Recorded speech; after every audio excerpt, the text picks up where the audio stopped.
La península de Crimea siempre ha sido un cruce de culturas y un escenario de conflictos. Estos caóticos días para Ucrania. Cada grupo étnico de Crimea tiene su propia visión del futuro de la región. ¿Qué es Crimea? La tierra de la República Autónoma de Crimea, la pintoresca península del Mar Negro, fue conquistada y colonizada en numerosas ocasiones a lo largo de los siglos. Los griegos, los escitas, el Imperio bizantino, los godos y los hunos dejaron ahí sus huellas en forma lingüística, genética y toponímica. La influencia más duradera fue la de los mongoles, que se mezclaron con el pueblo turco local y formaron el Kanato de Crimea. Los pueblos indígenas de la zona empezaron a conocerse como tártaros de Crimea. Después de independizarse de la Horda Dorada, la península pronto se encontró bajo el protectorado de Turquía. ¿Cuál es el papel de Rusia?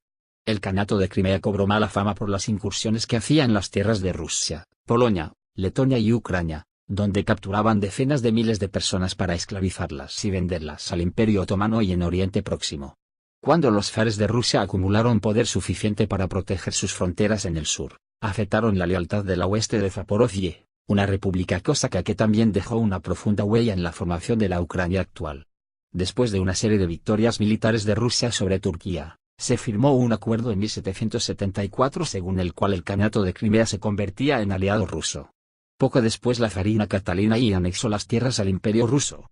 En 1853-1856 Crimea volvió a ser escenario de guerra entre Rusia y el Imperio Otomano, esta vez apoyado por Francia e Inglaterra. Durante este conflicto, conocido como la Guerra de Crimea, la ciudad de Sebastopol fue asediada durante 11 meses.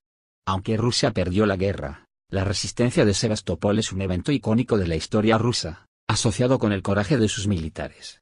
Durante la Guerra Mundial la resistencia de Sebastopol contra la Alemania nazi le valió el título de ciudad heroica. Las contradicciones étnicas. En vísperas de la llegada del siglo XX los rusos y los tártaros de Crimea eran las etnias principales de la zona en igualdad demográfica. Crimea se convirtió en el balneario de los zares y la inspiración de muchos poetas y artistas rusos. La situación cambió drásticamente 2 décadas después, con la Guerra Civil Rusa y la hambruna de 1921-1923. Donde mayoritariamente sufrió la población tártara. Durante la Guerra Mundial una parte de los tártaros colaboraron con los nazis. Debido a ello, después de la guerra Stalin ordenó la expulsión de todo el grupo étnico a otras repúblicas. Los tártaros no pudieron volver a su natal hasta finales de los años 1980. La deportación volvió a los tártaros contra el régimen soviético. Sin embargo, de esa época muchos ciudadanos soviéticos guardaron con nostalgia un recuerdo de su balneario favorito. ¿Cómo se separó Crimea de Rusia?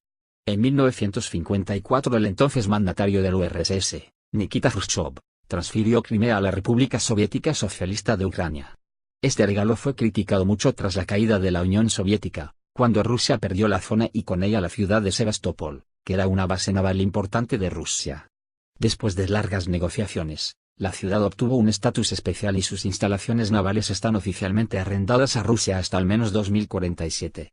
Los referendos y las esperanzas. En 1991 en un referendo realizado entre la población de Crimea el 93,25% de los votantes se declararon a favor de formar la República Autónoma de Crimea dentro del URSS.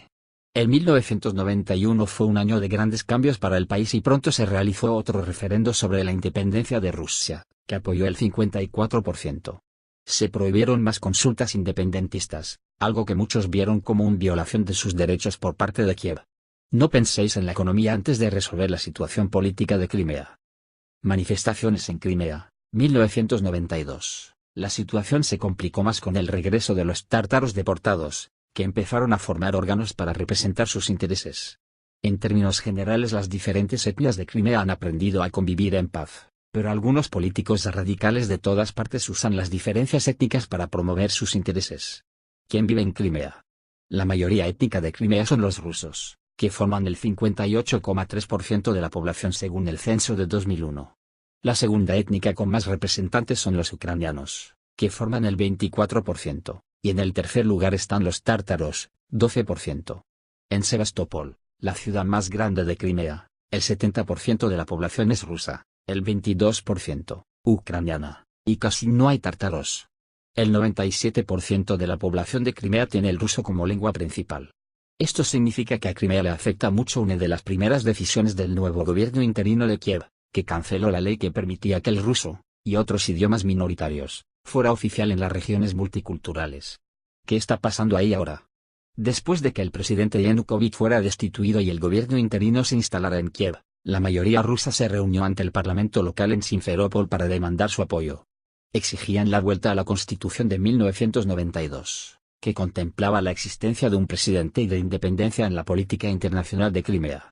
El miércoles 26 de febrero, el parlamento local tenía que decidir sobre el futuro de la república. Sin embargo, los tártaros se expresaron en contra de una sesión sobre el asunto, demostrando el apoyo al nuevo poder ucraniano. En las protestas ante el parlamento 2 personas murieron y unas 30 resultaron heridas. Horas después del inicio de las protestas fue anunciado el aplazamiento sin fecha de la sesión. Los ciudadanos de la región empezaron a formar milicias populares para garantizar la seguridad. En Sebastopol los ciudadanos también se reunieron para protestar contra el cambio de poder en Ucrania y se mostraron a favor de la unión con Rusia, con lo cual eligieron un nuevo alcalde de ciudadanía rusa. Ahora, ¿qué? La población de Crimea reclama un referendo para decidir si la región mantiene su estatus actual.